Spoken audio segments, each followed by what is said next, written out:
సభకు వందనం. 24 నాడు ఒక ఇనిషియేషన్ తీసుకొని శాంతి చర్చలనే ప్రతిపాదన తెచ్చిన మీ కమిటీకి, ముఖ్యంగా జస్టిస్ చంద్రకుమార్ గారికి, హరగోపాల్ సార్కి, జంపన్నకి,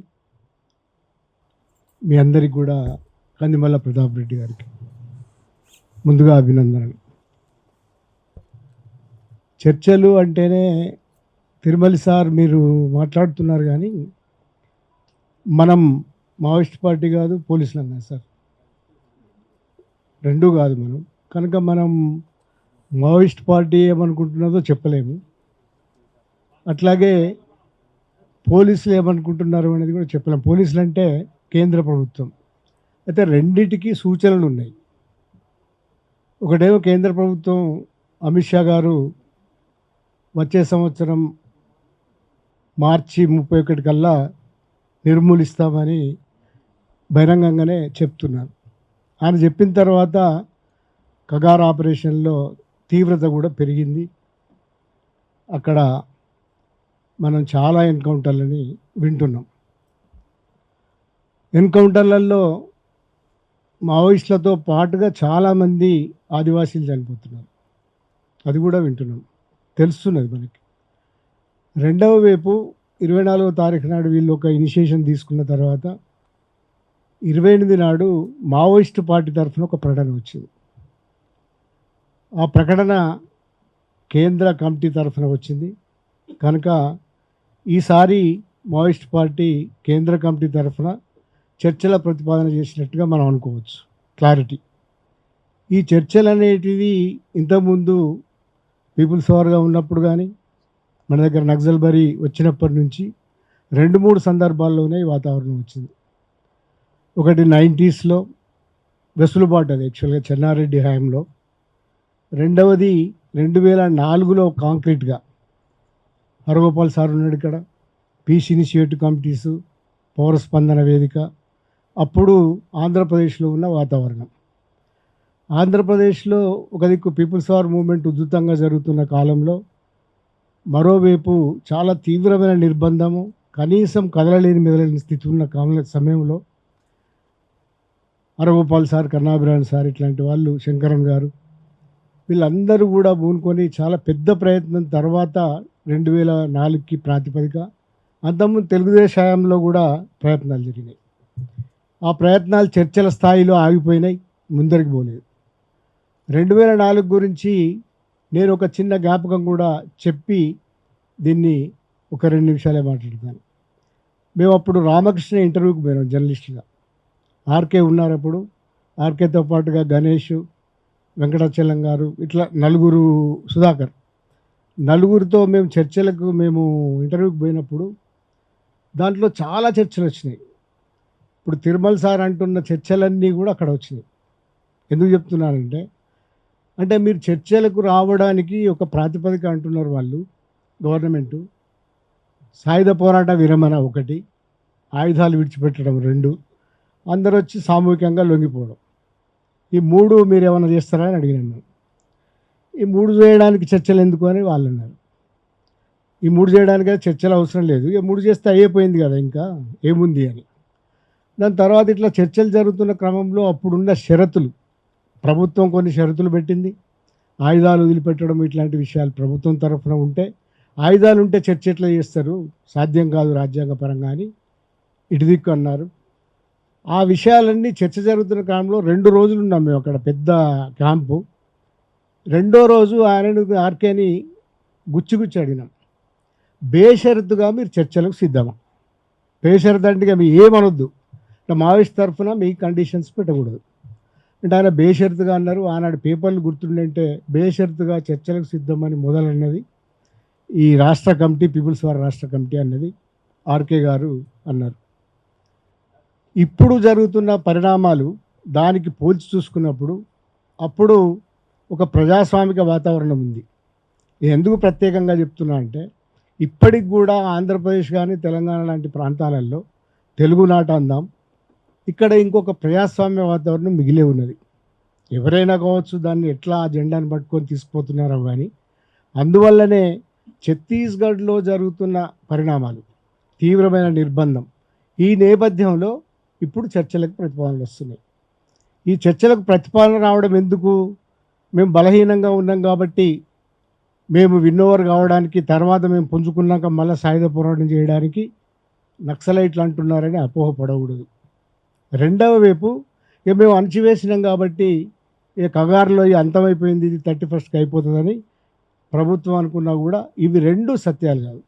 ఎందుకంటే అణచివేత అనేది సత్యం కాదు. ఇవాళ వచ్చిన పార్టీలు కావు అవి, ఇవాళ పాదుకున్న పార్టీలు కాదు. వాళ్ళు ప్రజల్లో ఉండరా లేదా, ఈ చర్చలు మనం చేయలేము. ఎందుకంటే ప్రజల్లో లేకుండా ఉంటే ఇన్నాళ్ళు మావోయిస్ట్ పార్టీ ఉండేది కాదు, అది నడిచేది కాదు. కేవలం కార్యకర్తలు అయిపోయినా కూడా అది ఒక పెద్ద ప్రాంతంలో ఉండేదే కాదు. అంటే మనం ఆబ్జెక్టివ్గా ఆలోచించినప్పుడు, మనం మధ్యవర్తులుగా ఆలోచించినప్పుడు, నిజానికి వాళ్ళ తరఫున కానీ వీళ్ళ తరఫున కానీ మాట్లాడే సందర్భం కాదు అనుకున్నప్పుడే చర్చలకు ప్రతిపాదన పెడతాం. ఎవరైనా వాళ్ళ తరఫునైనా అభిప్రాయాలు ఉన్నాయి, మనకు అభిప్రాయాలు లేకుండా ఉండవు. తిరుమల సార్కి మరీ ప్రత్యేకంగా చెప్పాల్సిన పని, ఎందుకంటే అభిప్రాయాలు లేకుండా ఎవరము ఉండవు. మనకు రాజకీయ అభిప్రాయాలు ఉంటాయి, నిశ్చితమైన అభిప్రాయాలు ఉంటాయి.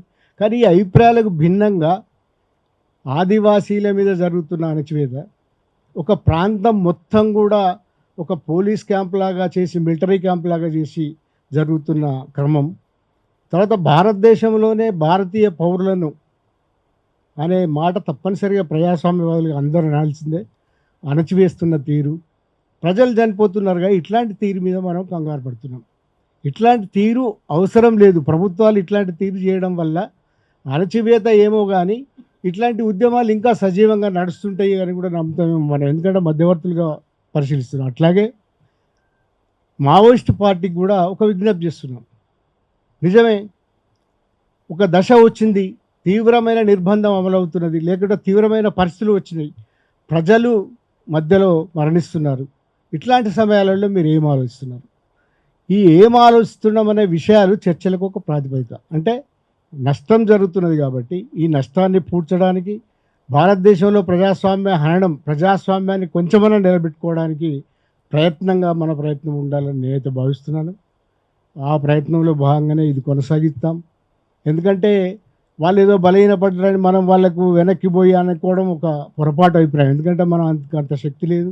మావోయిస్ట్ పార్టీలు బలహీనపడ్డాడు కాబట్టి వాళ్ళ దగ్గర పోయి కొంచెం సేపు మీకు వెసులుబాటు ఇస్తామన్నంత శక్తి మనకు లేదు.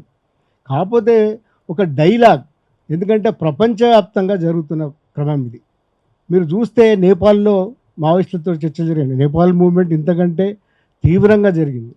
చాలా పెద్ద ఎత్తున జరుగుతున్న క్రమంలోనే వాళ్ళు చర్చలకు పోయినారు. కారణాలు అనేక రాజకీయ కారణాలే ఉంటాయి.